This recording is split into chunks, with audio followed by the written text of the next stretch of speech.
Olá pessoal, tudo bem? Sejam bem-vindos a mais um vídeo.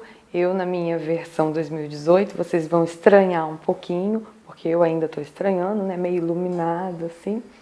Bom, quero agradecer primeiro aos novos assinantes do canal. Vocês já devem ter percebido que eu não tenho postado muitos vídeos. Eu espero que essa situação mude um pouquinho agora no ano de 2018, tá? E a segunda coisa, eu vou pedir uma desculpa por causa da minha voz, que também tá bem diferente como o meu cabelo, né? Então, assim, você lembra da minha voz, né? Não continua mesmo. Então, nem a voz e nem o cabelo continuam mesmo, tá? Porque eu tô num processo aí de alergia e eu espero que isso melhore logo também. Hoje eu queria falar para vocês sobre esse livro aqui, ó. Leonardo da Vinci, do escritor Walter Isaacson. Eu não sei se é assim mesmo que fala o nome dele, Walter Isaacson. Ele é o biógrafo do Da Vinci, mas ele também escreveu biografias de Steve Jobs e do Einstein. Então ele não é qualquer biógrafo, é bom que você saiba disso, ok? E é uma obra fascinante, é da editora Intrínseca. É muito inspirador e você já vai entender por quê. O autor, o Walter Isaacson, ele tem dois propósitos, ele teve em mente dois propósitos ao escrever essa biografia. A primeira é de desmitificar um pouco essa imagem, essa figura do Da Vinci como alguém assim super gênio, né, com um talento assim que divino, uma coisa assim meio mágica, né, que veio do céu e que então estava só nele e que poucos foram como ele e que como ele não haverá mais, porque era algo muito divino. Ele tenta desmistificar isso, mostrando para nós a parte bem humana, bem limitada do Da Vinci. Isso é muito legal. Por quê? Porque nos conecta um pouco mais com o gênio, né? Nos aproxima um pouco mais dele, porque a gente passa a se identificar com ele pelas limitações, né? Foi assim que aconteceu comigo, foi assim o meu processo ao ler essa biografia. Isso é legal, porque dá essa sensação de que o gênio também é absolutamente limitado, né? Então, quais são os meus impedimentos, apesar das minhas limitações, para que eu progrida, para que eu faça grandes avanços intelectuais, né? Para que eu produza coisas mais interessantes, né? Então, isso é muito bacana, essa intenção do Walter de desmitificar essa imagem do Da Vinci como um ser divino, iluminado, né?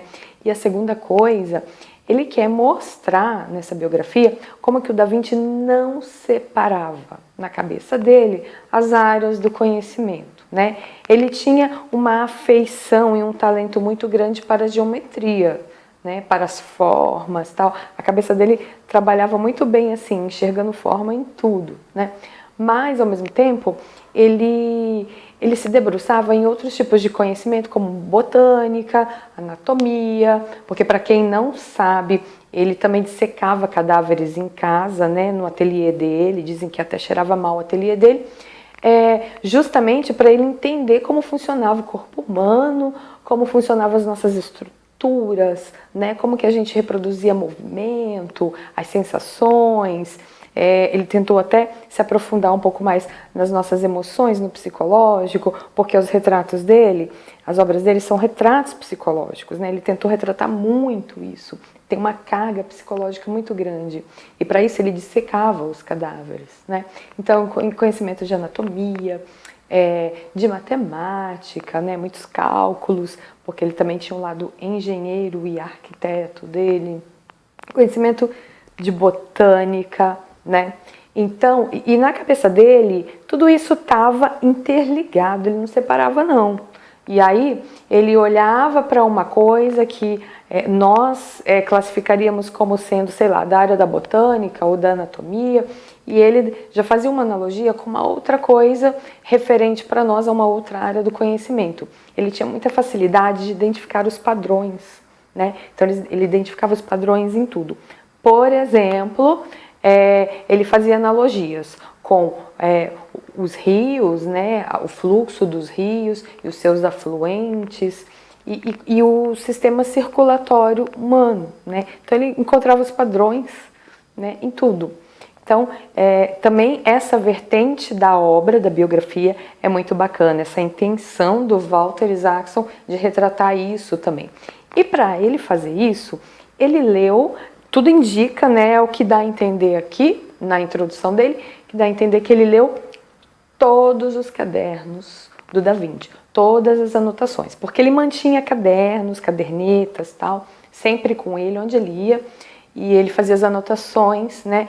Era uma espécie de diário, e ele também fazia checklists das coisas que ele tinha que fazer. Então, ele até reproduziu aqui alguns desses checklists, né? Que são lembretes lá do que, por exemplo, o que ele tem que fazer no dia seguinte, né? Aí tem lá uma lista de coisas, e são coisas muito engraçadas, né? Que dificilmente entraria no nosso checklist.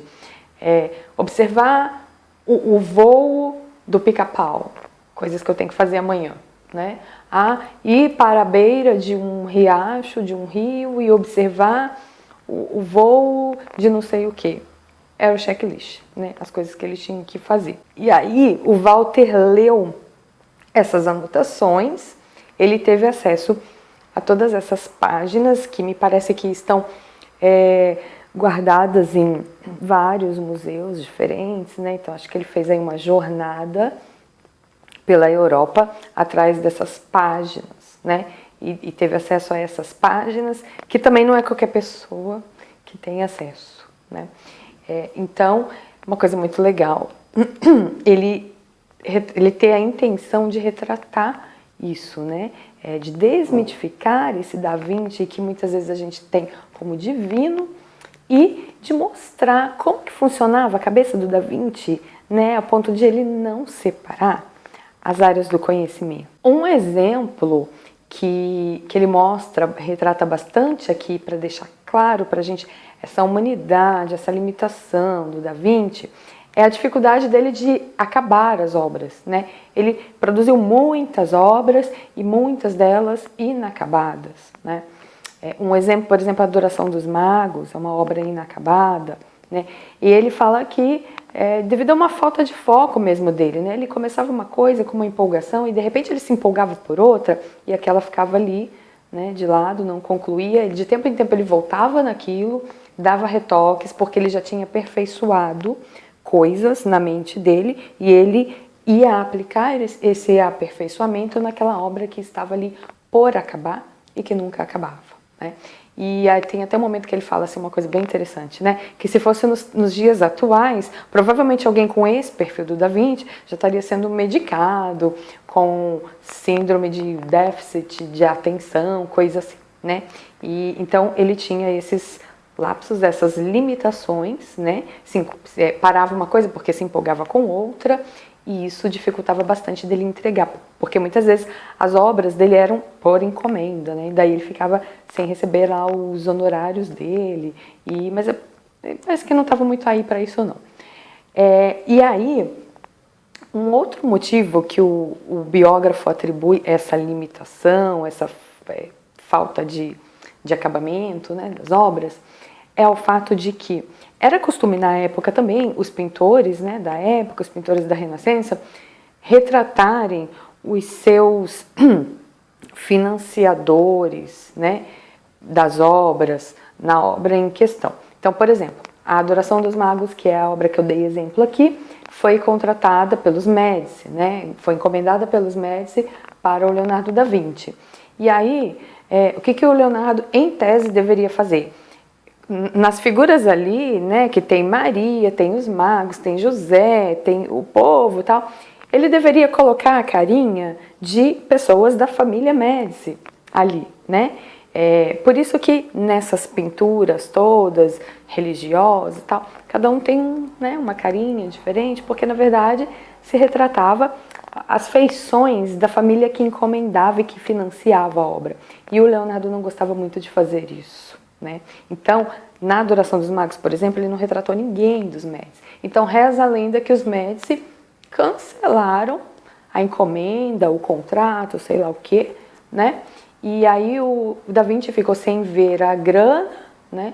E também ficou sem acabar a obra, né? Essa obra está num museu lá da Itália, que eu não lembro o nome agora, depois eu posso até lembrar e deixo aí embaixo para vocês, ok? Deixo um link de uma imagem para vocês visitarem, uma obra muito bacana. E a descrição também que o Walter faz dessa obra, o processo de criação, os significados, é tudo muito rico. E tá tudo aqui no livro, bem legal. E aí, uma parte que eu gostei muito, um capítulo que eu gostei muito, é sobre o processo, o contexto, na verdade, da criação do homem vitruviano. Tchan, tchan! Vivi, pessoal de casa. Pessoal de casa, Vivi. Para quem não sabe, esse desenho é baseado na obra do Vitrúvio, que é assim, o primeiro arquiteto de quem se tem notícias, né? E lá dos primeiros séculos, né? E ele escreveu uma obra, que é a primeira obra de arquitetura também, da qual se tem notícias, né? E nessa obra do Vitrúvio, tem lá um conceito que ele criou sobre o homem universal. E ele diz assim que esse homem universal, ele tem condição de representar o cosmos, né? Numa proporção menor. E que então as proporções humanas representam esse universo, né, em dimensões menores.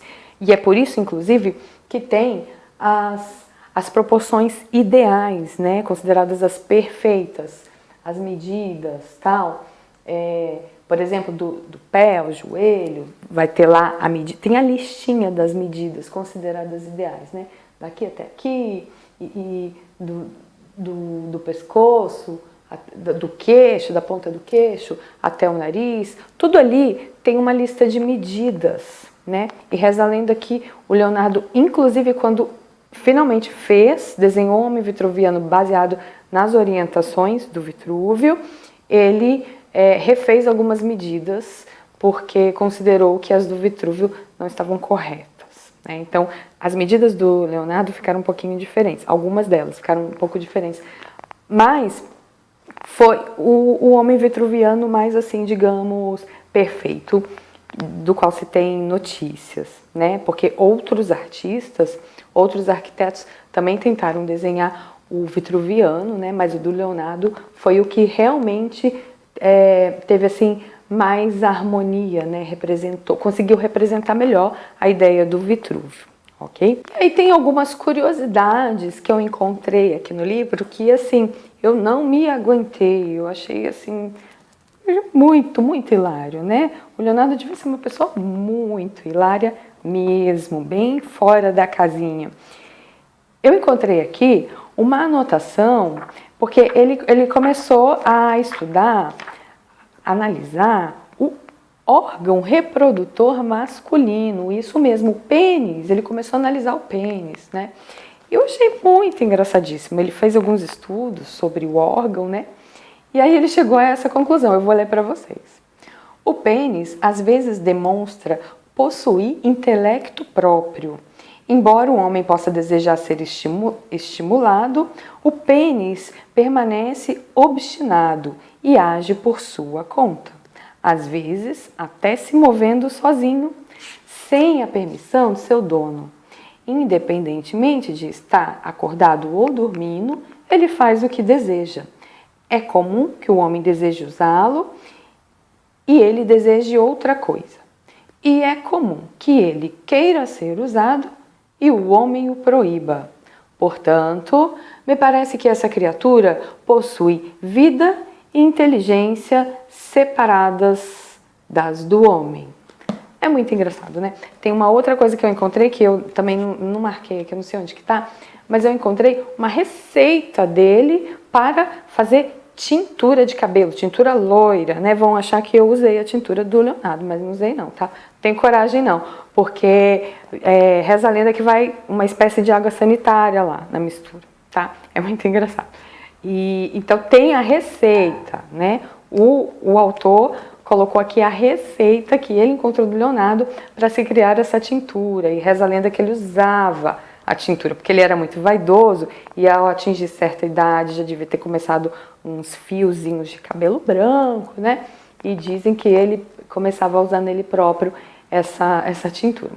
Muito engraçado, né? Você lê a biografia do Leonardo da Vinci e você se deparar com a receita dele para fazer tinta de cabelo loiro. Eu tô muito fascinada, fiquei muito fascinada por essa biografia. Ela é muito inspiradora e ela é muito assim motivadora sobre o aspecto da humanidade mesmo, né? Porque é aquilo que eu falei no início, é como se nos aproximasse mais do gênio, né? Então, se me aproxima mais pelas minhas limitações, é óbvio que eu fico mais motivada também a produzir, fico mais motivada a ser guiada pela criatividade, né? Eu fico mais motivada a buscar cada vez mais o conhecimento, porque é essa mensagem que fica, né? De um cara que tinha um talento, uma coisa que vinha do céu, meio mágica, não. Alguém que se debruçava sobre o conhecimento, que tinha gosto pelo conhecimento e que deixava a criatividade fluir e que gostava de produzir, né? Então, assim, tem muito esforço, muito aspecto humano em tudo isso, né? Além das próprias limitações, que não o impediram de ser quem foi, de fazer o que fez. Isso é muito legal, né? Então fica aqui o meu registro e tentando parafrasear um pouco as palavras do autor, né? Ao final dessa leitura, eu não me tornei um Da Vinci, né? Mas é tanta inspiração que faz a gente olhar para o cotidiano com outros olhos e faz a gente se admirar das coisas mais ordinárias, né? E isso traz um gostinho a mais para a vida, né? E uma outra coisa também que é uma mais pessoal da minha parte, mas que me motivou bastante, é que várias vezes eu já tentei estudar um outro idioma, né, que não a língua inglesa, que é a língua que eu domino, mas eu não tinha fôlego, né? Eu já tinha começado a estudar alemão antes e eu não consegui porque eu achei muito difícil, né? Depois que eu me inspirei pela vida do Da Vinci, eu achei assim, bom, não, eu vou investir nesse negócio aí. E eu tenho feito grandes progressos, tá? O meu conhecimento já evoluiu bastante desde quando eu tentei pela primeira vez para hoje, né? E eu peguei firme e me desafiei e foi movida por essa inspiração. Dessa biografia aqui, foi movida pela inspiração deste homem da Renascença, o homem da Renascença, tá? Tem os aspectos aqui da sexualidade do Da Vinci também, o autor coloca. Você leia depois, eu tenho certeza que você ficou instigado para ler essa biografia tão fascinante, tão motivadora. É isso que eu tinha para falar para vocês. Eu te espero no próximo vídeo. Tchau, tchau!